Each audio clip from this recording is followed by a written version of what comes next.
Okay. Here we go into the matrix. Okay, the reality of the matrix is it's a construct to keep people enslaved. Sometimes I believe ESL teachers and EFL teachers are enslaved by the system.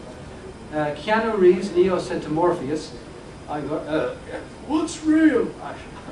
That's an Irish version of Keanu Reeves. And Morpheus said, and I'm not even going to try this, but no one can be told what the matrix is. You have to see it for yourself. So I tried to figure out, how can I help novice teachers see the matrix? So I came up with this idea. You can tell me what you think of it.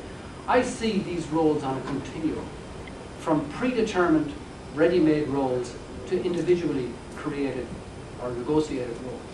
And if I take the roles from the study I did and I put them in, follower would be, predetermined probably, and unique would be, self-created in their heads, so to speak.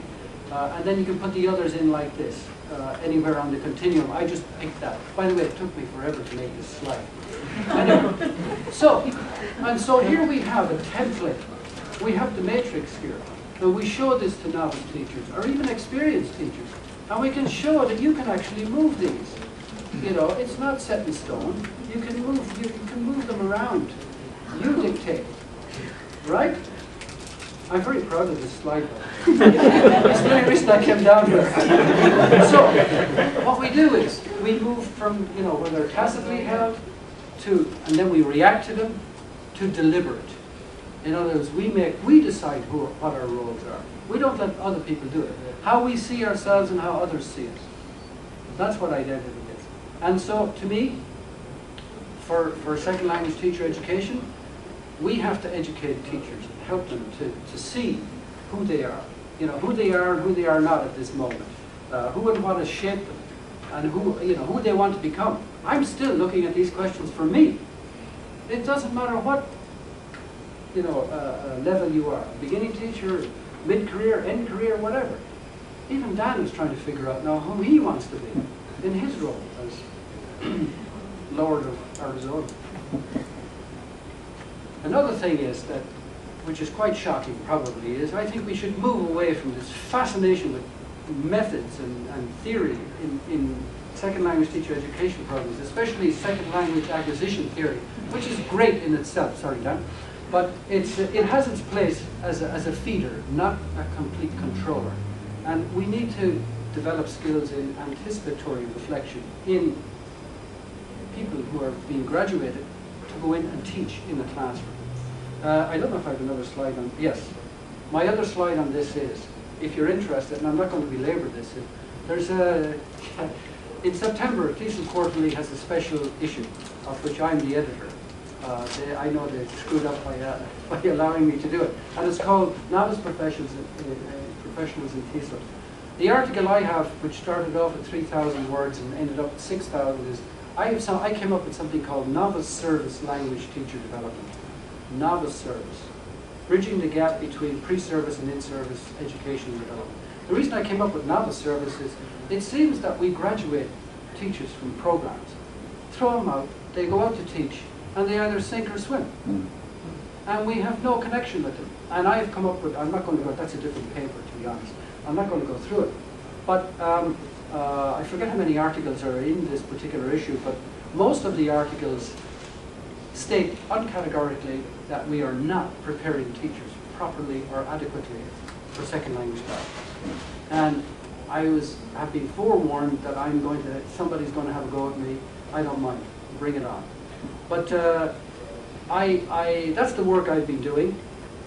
And in order to do such work, and this is where I go back to Dan Tennessee, because I got this at IUP. Dewey, back to Dewey as well. He says you have to have a reflective disposition in order to be able to engage in reflective practice. You have to have a reflective disposition in order to be an IUP student. Maybe no summer students here. We're too early, aren't we? Any summer students? Maybe not. Anyway, I was a summer person. I flew in and out. Anyway, you have to have a reflective disposition to study in this program. But I think it's provided by professionals like Dan and John. Hi, John. and others as well. Jerry Gephardt, Mike Williamson, and poor Pat Hartwell, God rest his soul. A Pat story I forgot to tell you last night is I can remember in the Stapleton Library in the summers sweating even though they had the air conditioner on at the book. And Pat Hartwell would come up behind me and says, "Peeing on your stick again, Tom," and walk away. He did that all the time. If you knew Pat, yeah, we did that. Anyway, the first thing, open-minded. We must be able to accept alternative beliefs. Admit we could be wrong. I mean, I spent 20 years intensively on reflective practice, and I can safely say I still don't understand it. I read a lot in the last 3 years because I got a grant, and I spent something like about $5,000 in books, obscure books. I have a great library now. But it's fascinating. It's, whoa, look at, you know, and I'm reading in medicine. It's very big in nursing, and I met some professors of nursing in the UK, and we had some, we're going up the mountain a different way. And some of the fascinating work that's been done in reflective practice with cancer patients. And I feel, oh my goodness, I feel inadequate, you know. Well, I'm only working with teachers, you know. Anyway, open-minded, responsible. And, you know, I was trying to figure your impact on me, and the impact of Dan Tennesseedo on me, Dan especially, was I think that you gave up your academic career for your students. I really do, always. You were a hard-assed person in class all the time. You never let up, any time. And I remember one time, second year, SLA, was I bashing? I gave a presentation and I thought I did pretty good. And you came out to me and says, "I give you an A-. You know what? You don't present like that outside. I'm preparing for you outside." Whoa. But you were laughing at me at that time. You were scowling at me in class, but you were, as usual. But you were laughing at that time. But I have a funny feeling. And that's what IUP, John, is. To me, that's what the program is. You've got professionals. Don't lose this professional. You've got a professional like Gloria here too, who are overly dedicated to you guys. And I cannot emulate that, even with my own students. I can't, and I don't even try. I wouldn't be. And Jerry too, Jerry Gephardt as well. That's what you have.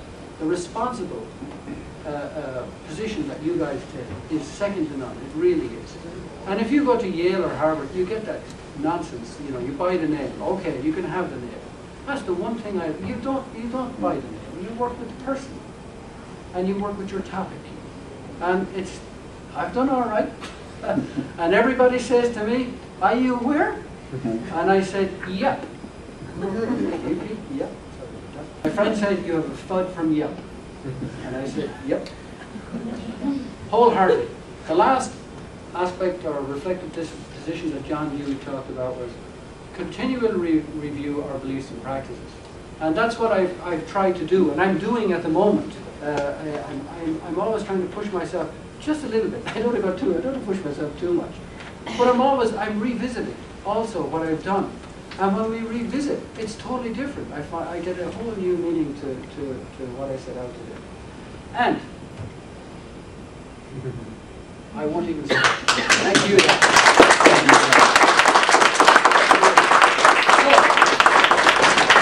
A round of applause for Dan Tennessee.